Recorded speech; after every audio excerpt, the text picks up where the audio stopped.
وہ سن لیں. Social media پہ میں نے مطلب کہ وہ ایسے ہی اتفاقاً کسی جگہ پہ سوال ہوا, میں نے اس کا جواب دیا اور وہ میرا سوشل میڈیا سے جواب. جی اور کوئی بھی اور کوئی دوست صاحب بھی یار شخصیات کے بارے میں کریں گے پھر اور کو کھڑا ہو جائے. اب ان کے بارے میں میرے کلپ ریکارڈ موجود ہے, اب سن. بھائی اللہ کے بندوں, ان لوگوں کو مستفید ہونے دے کہ نوجوان ہیں, جو ہمارے نوجوان کالجز کے, یونیورسٹیز کے, جن کے ذہنوں میں سوالات ہوتے ہیں, اشکالات ہوتے ہیں, سن کے ان کو کھڑا ہو کر سوال کرنے دیں. میں نے پہلے اشارہ اس لیے آگے طرف کیا تھا, میں نے کہا کوئی مدرسے کے طالب علم رکھتے ہیں یا کوئی مدنی دیگی, اپنے بندے ہیں, اپنے بندوں کی تو خیر ہے. سر جی جی السلام علیکم ورحمۃ اللہ. سب سے پہلے تو میں اپنے اس معاشرے کا ایک سوال وہ عقائد اہل سنت کے حوالے سے جی جی وہ آپ کے سامنے عرض کرنا چاہتا ہوں تاکہ اس مجلس میں بیٹھے ہر فرد کی اصلاح ہو جائے. جی ہمارے اوپر اہل تشیع کی جانب سے ایک اہم ترین سوال داغا جاتا ہے کہ حضرت ابو بکر صدیق رضی اللہ تعالیٰ عنہ کو جب خلافت کے منصب پہ بٹھایا گیا تو حضرت علی رضی اللہ تعالیٰ عنہ کو دھوکے میں رکھا گیا ہے. ان کو اس بارے میں بتایا نہیں گیا. یہ اہل تشیع کی جانب سے ہماری عوام کا ذہن خراب کیا جاتا ہے. اصلاح تو ہم وقتاً فوقتاً کرتے رہتے ہیں, لیکن آج آپ تشریف لائے ہیں, ذرا اس بات کو کلیئر کر دیں کہ خلیفہ بلافاصل کس حساب سے حضرت ابو بکر صدیق کو اس وقت خلافت کے منصب پہ رکھا گیا. اس بارے میں عقائد اہل سنت کی اصلاح. دیکھیں, ہمارے ہاں جو مسئلہ امامت و خلافت ہے یہ شورائی مسئلہ ہے کہ مسلمانوں کا امام اور خلیفہ کون ہوگا, خلیفہ کو کس طرح مقرر کیا جائے گا, اس کی شورا جو فیصلہ کرے گی. شورا جس کو مقرر کر دے اس کو خلیفہ مانا جائے گا. یہی ہوا کہ سقیفہ بنی ساعدہ میں جب انصار و مہاجرین صحابہ علیہ رضوان جمع ہوئے, انصار سیدنا سعد رضی اللہ تعالیٰ عنہ کو بنانا چاہتے تھے اور مہاجرین جو ہے وہ حضرت عمر اور حضرت ابوبکر صدیق کے حوالے سے ان کی رائے تھی.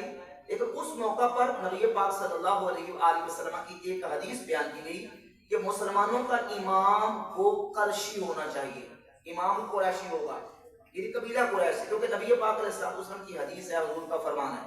لہذا امام وہ ہوگا, خلیفہ وہ ہوگا جو کون ہوگا, قریشی ہوگا.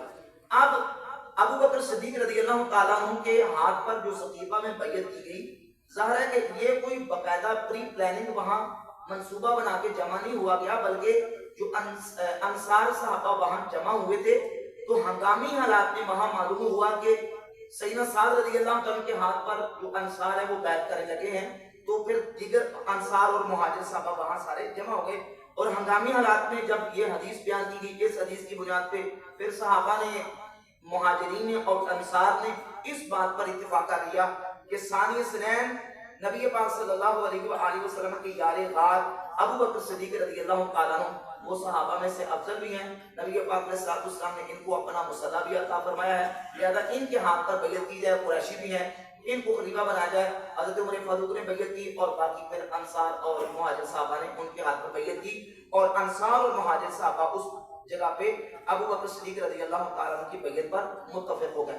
اس کے بعد پھر صدیق اکبر رضی اللہ تعالیٰ جب مسجد میں آئے تو یہ حدیث امام بہقی السنن الکبریٰ کے اندر لے کے اور اپنی کتاب الاعتقاد کے اندر لے کے, اور مختصر طریقے سے یہ مسند احمد بن حنبل کے اندر بھی حدیث موجود ہے. سیدنا ابو سعید الخدری رضی اللہ عنہ اس حدیث کی راوی اور یہ حدیث صحیح ہے کہ جب بیعت عامہ مسجد میں ہوئی, باقی جو بچے تھے وہ سارے صحابہ مسجد میں آ کے جمع ہوئے, تو مولا علی بھی آئے اور حضرت سیدنا زبیر ابن عوام رضی اللہ تعالیٰ عنہ, زبیر ابن العوام نبی پاک علیہ السلام کی پھوپھی کے بیٹے, وہ بھی آئے. حضرت زبیر ابن العوام رضی اللہ تعالیٰ عنہ نے بھی اور سیدنا علی رضی اللہ تعالیٰ عنہ نے بھی سیدنا ابو بکر صدیق رضی اللہ عنہ کے ہاتھ پر بیعت کی. لہذا بیعت عامہ کے موقع پر حضرت علی بھی بیعت کر چکے تھے, اور تمام صحابہ انصار اور مہاجرین نے صدیق اکبر رضی اللہ عنہ کی بیعت پر اتفاق کر لیا اور اس پر اجماع منعقد ہو گیا, باقی کوئی اختلاف نہیں رہا. جی ہو گیا. اب ان کا جو اعتراض ہے کہ وہ دھوکے میں, تو یہ بالکل ایک باطل اور فاسد بات ہے, اس کا حقیقت کے ساتھ کوئی تعلق نہیں. صحیح حدیث موجود ہے سنن کبریٰ بہقی کے اندر کہ مولا علی نے بھی صدیق اکبر کے ہاتھ پر بیعت کی. اور ایک اور حدیث میں آپ کے سامنے رکھوں جو کہ صحیح بخاری کے اندر موجود ہے اور مسند احمد کی پہلی جلد میں 41 نمبر حدیث ہے. عقبہ بن حارث رضی اللہ تعالیٰ فرماتے ہیں کہ نبی پاک علیہ الصلوۃ والسلام کے